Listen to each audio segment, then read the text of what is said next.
Buen día, licenciada. Mi nombre es Daniela Raquel Amaca Castillo, con número de carnet correspondiente al 2022-46317.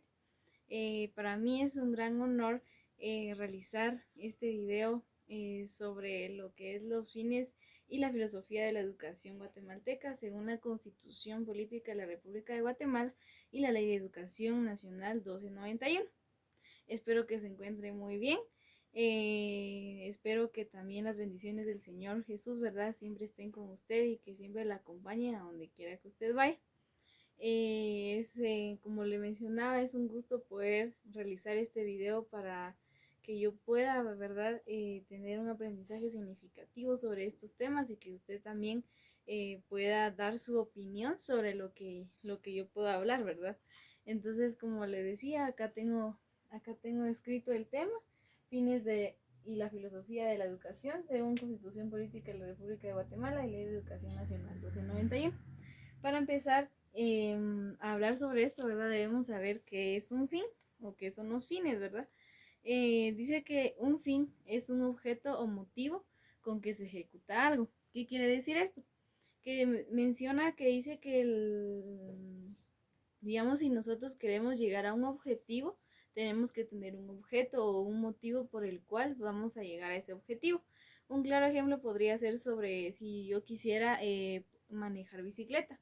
El objetivo es manejar bicicleta, pero el objeto es la bicicleta. Entonces ese objeto me va a llevar a lograr ese objetivo o ese fin.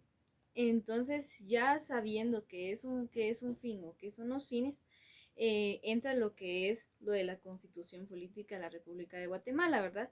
Que habla sobre algunos fines en artículos sobre la Constitución, menciona algunos fines que la educación debe de tener, por decirlo así, como objetivos. Y le voy a mencionar algunos que me llamaron la atención. El primero es proporcionar una educación basada en principios humanos, científicos, técnicos, culturales y espirituales que informen integralmente al educando, lo preparen para el trabajo, la convivencia social, entre otros. ¿Qué quiere decir esto?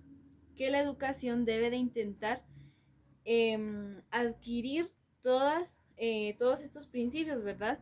Y no solo adquirir e integrar, ¿verdad? Todos estos principios, no solo tener un tema así, por ejemplo, un tema de esto les voy a hablar y de este no, por ejemplo, la cultura sí y lo espiritual no. No, la educación tiene que tratar de integrar todos para que la persona o el ser humano se fortalezca y crezca integralmente. También nos hablaba sobre cultivar y fomentar las cualidades físicas, intelectuales, morales, espirituales y cívicas de la población basada en un proceso histórico y en los valores de respeto a la naturaleza y la persona humana. ¿Qué quiere decir esta parte? Que la educación debe intentar de cultivar, como le mencionaba anteriormente, de enseñar, de cultivar integralmente, integrar todos los temas, no solo uno, ¿verdad? Como estos principios como los morales, los intelectuales, espirituales, cívicos, entre otros, ¿verdad? Pero que siempre lleven un significado histórico y que no solo sean de aprendizaje nada más por así, ¿verdad? Como lo decimos normalmente. También dice fortalecer en el educando la importancia de la familia como núcleo básico social y como primera y permanente instancia educadora. ¿Qué quiere decir esto? Que la educación debe de enseñarle al educando que es muy importante la familia y que la familia es el núcleo social, el primer núcleo social que nosotros tenemos al momento de nacer, ¿verdad? Porque cuando nacemos ya tenemos una familia y es a las primeras personas que nosotros conocemos. Y ya después cuando vamos creciendo vamos conociendo amigos, compañeros y otras familias, ¿verdad? Otros miembros de nuestras familias, pero que son así como ya es la familia extensiva, no es la nuclear. Entonces la educación debe de tratar de enseñar al educando que la familia es lo principal y que es la primera casa de estudios, que podríamos decir, porque en nuestra casa y con nuestra familia aprendemos, ¿verdad? Todo lo que podemos antes de entrar a un centro educativo. También dice formar ciudadanos con conciencia crítica de la realidad guatemalteca en función de su proceso histórico, para que asumiéndola participen activa y responsablemente en la búsqueda de soluciones económicas, sociales, políticas, humanas y justas. Esto me llamó mucho la atención ahorita, porque como vemos, ¿verdad? Ahorita hay un problema en nuestra Guatemala, ¿verdad? Que es sobre los bloqueos de las carreteras y de las principales calles de cada departamento, ¿verdad? La educación debe ayudar al ser humano, a la persona, a crear una conciencia crítica, a que pueda hablar y dar su opinión sobre problemas que está pasando Guatemala y sobre la realidad que Guatemala está pasando, ¿verdad? Y esta es una realidad que ha subido mucho los precios de la gasolina, de la canasta básica, ¿verdad?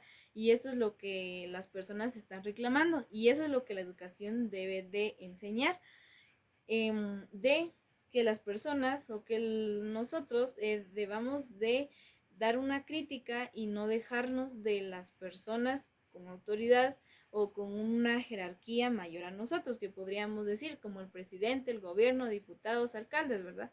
Entonces debemos de dar una crítica y no solo hablamos de política, también hablamos en la educación, ¿verdad? Que nosotros debemos de pensar y de analizar y de dar una crítica constructiva hacia la misma.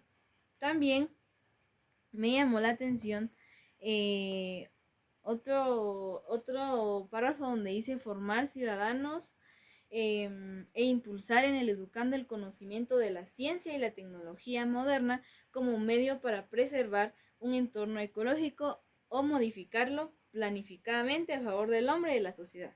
¿Qué quiere decir esto? Que la educación debe ayudar a que el estudiante o el educando debe de aprender nuevas cosas.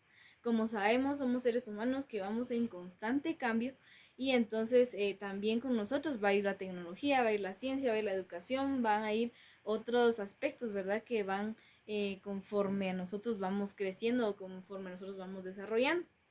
Y otro claro ejemplo es cuando vino la pandemia, ¿verdad? Que muchos de nosotros no podíamos utilizar una plataforma para hacer videollamadas, no podíamos utilizar la plataforma para entregar tareas, que un ejemplo podría ser acá en la San Carlos, que es la RAD, ¿verdad? La verdad, yo sí no conocía sobre estas plataformas, ¿verdad? Porque como no se nos había dado esa necesidad de usarla o esa necesidad de saber cómo funciona, cuál es su significado, entonces no se me había dado o no se nos había dado de poder conocerlas, ¿verdad? Pero ahora por el momento, por el contexto en que estamos, entonces sí podemos ya utilizar estas plataformas, ¿verdad? Entonces este artículo habla sobre que el ser humano o la educación debe tratar de formar al ser humano para que vaya en constante cambio junto a la ciencia y junto a la tecnología.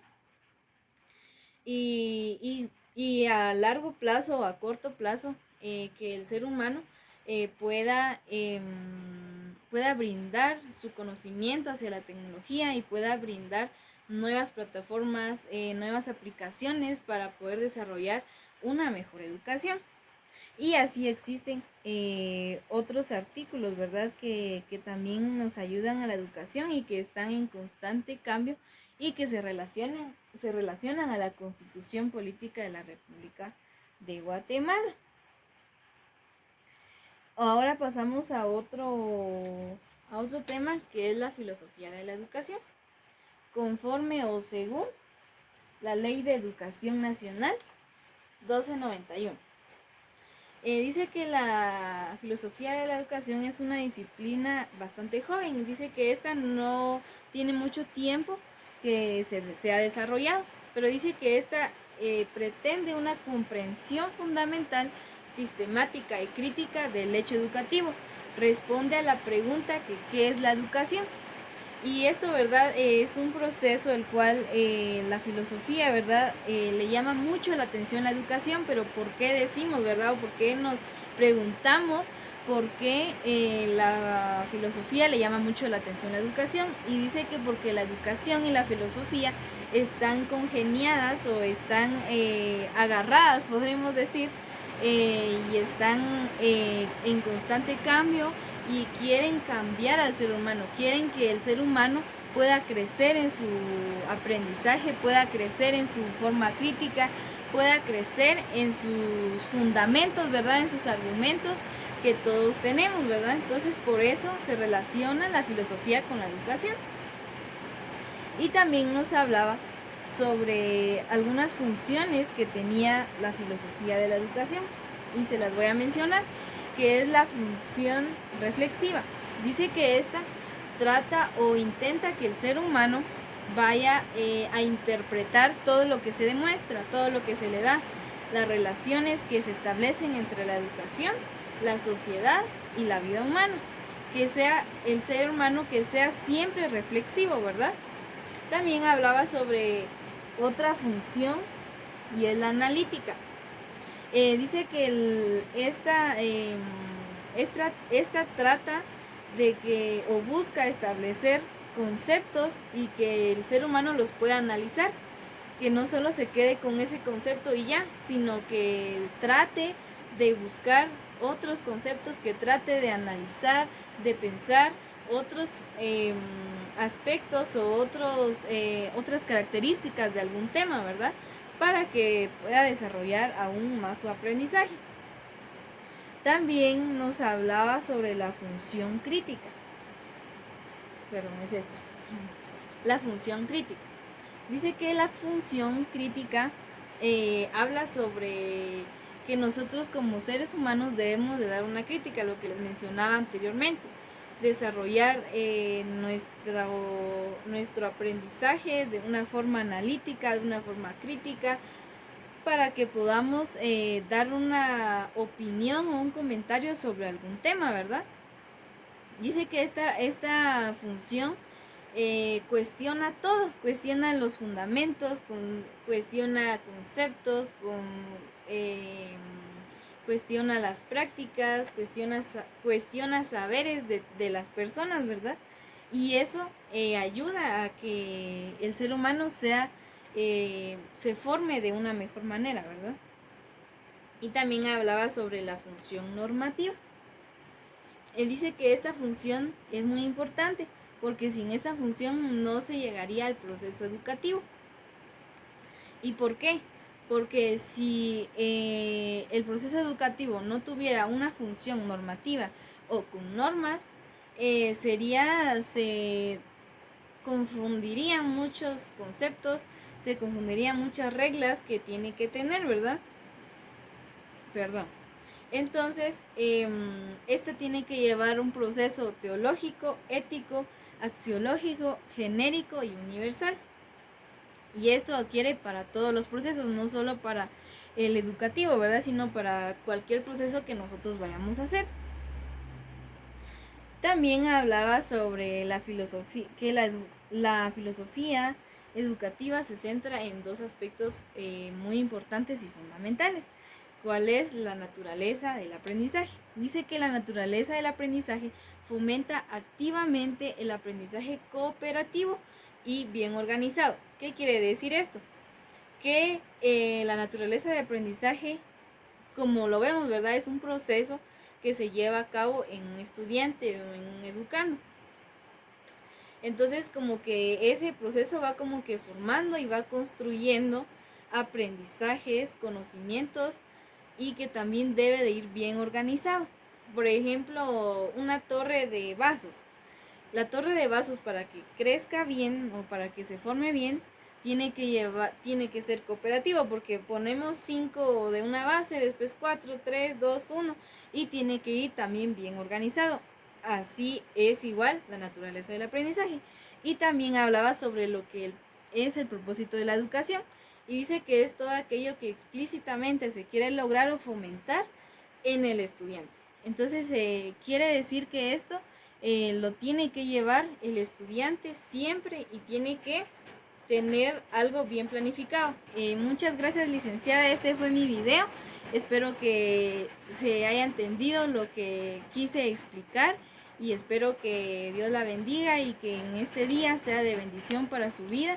Y nos vemos y gracias por su ayuda en este semestre. Que Dios la bendiga y que le pueda seguir dando esas fuerzas para poder seguir enseñando y poder formar a futuros profesionales. Que Dios la bendiga.